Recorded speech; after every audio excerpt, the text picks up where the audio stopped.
There are moments in golf that don't just change a leaderboard, they change how we remember a player. And this was one of them. Because for a while, it felt like Rory McIlroy had it. Not just momentum, not just a run. Yeah, that look. The walk was different. The tempo was there. The crowd could feel it. Every swing had that familiar electricity that makes you believe you're watching something special unfold in real time.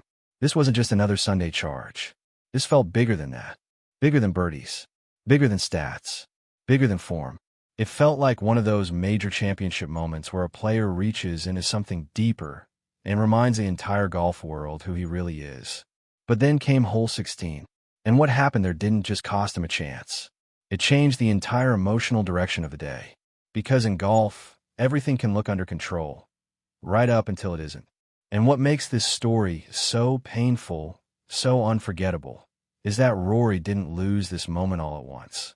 He lost it the way golf usually takes things from you. Slowly, quietly, one decision, one swing, one hole at a time. And by the end, what looked like destiny suddenly felt like another chapter in one of the most complicated stories in modern golf. If you truly love golf, if this game means something to you, and if stories like this stay with you long after the final putt drops, then subscribe and be part of this golf family. Because this channel is for the people who know golf is never just about the score. Now, the reason this moment hit so hard is simple. Rory wasn't some outsider trying to steal a major. He was Rory McIlroy, one of the most gifted players we've ever seen. A player who can make a golf course look too small. A player who, when everything clicks, makes this brutally difficult game look almost unfair. And that's what made the early part of the round so compelling. He wasn't forcing it. He was building it. That's the difference. Some Sunday rounds feel chaotic from the start. Birdie, bogey, recovery, scramble, adrenaline. But this one had rhythm. There was patience in it. There was maturity in it. Rory looked like a player who understood the moment and wasn't going to rush it. That's what gives fans hope. Not the fireworks. The control. Every fairway found. Every iron landing pin high. Every putt that either dropped or scared the hole. It felt like he was slowly squeezing the tournament until it finally gave way. And when Rory gets into that mode, every golf fan knows the feeling. You start leaning forward. You start doing the math. You start imagining the walk-up 18. You start hearing the words before they're spoken. Major champion again. But here's the part nobody talks about enough. The closer Rory gets in these moments, the heavier everything becomes. Not because he can't handle pressure. That's too simple. Too lazy. It's because with Rory, every major Sunday now carries history. It carries expectation. It carries years of almost. It carries every conversation about what should have been, what could still be, and what this next one would mean. That's a lot for any player. And whether we admit it or not, fans feel it too. You're not just watching shots. You're watching memory, scar tissue, legacy, hope, all of it. That's why even when he looked calm, the tension never left. Because in golf, the pressure doesn't wait for the final hole. It starts building long before that. And this is where everything changed. By the time Rory reached 16, the tournament was there. Maybe not fully won. Maybe not fully his. But absolutely within reach. That's the key. He didn't need magic. He needed one more composed stretch. One more sequence of smart golf. One more reminder that majors aren't always won with brilliance. Sometimes they're won by refusing to blink. And hole 16 asked the exact question every major eventually asks. Can you stay clear when everything around you gets loud? It's such a deceptive part of the round, too. Because late holes don't just test mechanics. They test belief. They test commitment. They test whether your mind is fully in the shot or already drifting toward consequences. Win this hole, and the dream feels real. Lose it, and suddenly the whole round feels fragile. That's what happened. Whether it was a slight miss, a moment of hesitation, the wrong leave, the wrong club, the wrong line, or just one of those tiny margins golf loves to turn into heartbreak. Hole 16 became the crack in the glass. And once the crack appears, everything feels different. The crowd feels different. The pace feels different. Even the player's body language changes. Wait till you hear what happened next, because this is what separates golf from almost every other sport. In basketball, football, even tennis, one mistake can sometimes be erased quickly. There's rhythm. There's pace.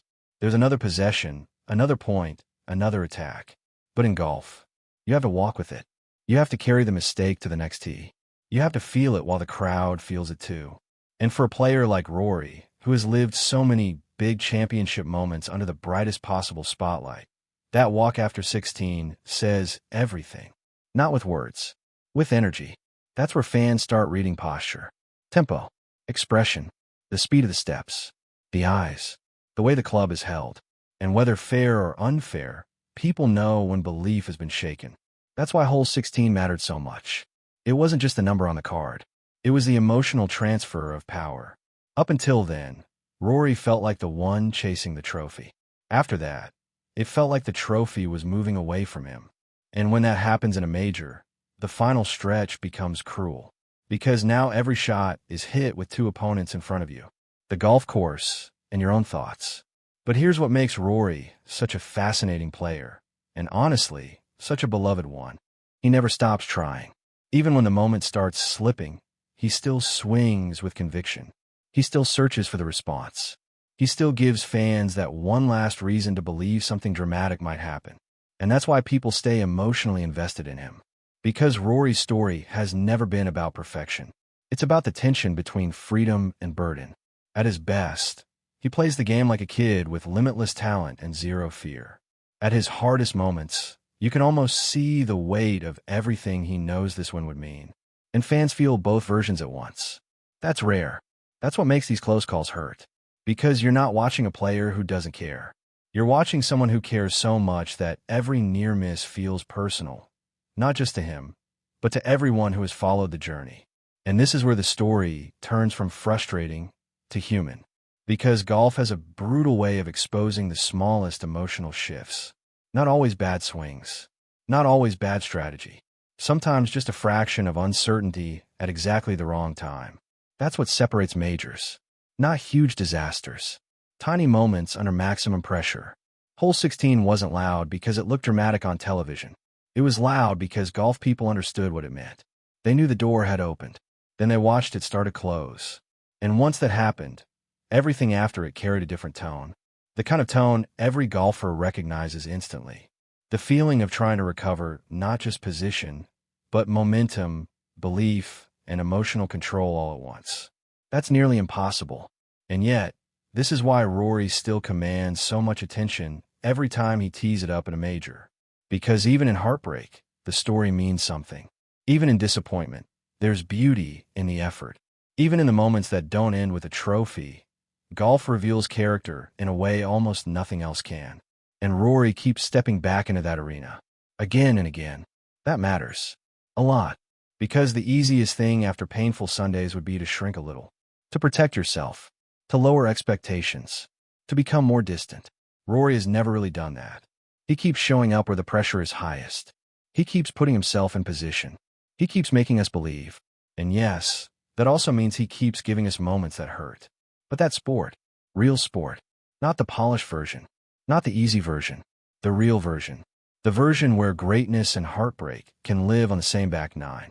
And the truth is, hole 16 changed everything because it reminded us of something golf fans know deep down, but hate being reminded of. You could do almost everything right, and still leave empty-handed. That's what makes winning majors so rare. That's what makes the champions different. And that's also why Rory's story still isn't finished. Because one painful hole does not erase the fact that he was there. He had the PGA in reach.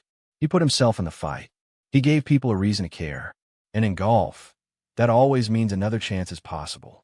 Maybe that's the hardest part of being a Rory fan. And maybe that's also the best part. You never stop believing the next chapter could be the one. This is why stories like this matter. Not because they give us perfect endings, but because they show us what golf really is. A game of nerve, timing, beauty, regret, and resilience. A game where one hole can change everything, and one player can still leave the course with the respect of everyone watching. Rory McIlroy had the PGA in reach. Then hole 16 changed everything. But maybe the bigger story is this. Even after moments like that, we still watch. We still believe. And we still wait for the day when it all comes together again. So what do you think? Was hole 16 the real turning point? Or was the pressure building long before that? Drop your thoughts in the comments. And if golf means more to you than just scores and trophies, stay with this channel. Because these are the stories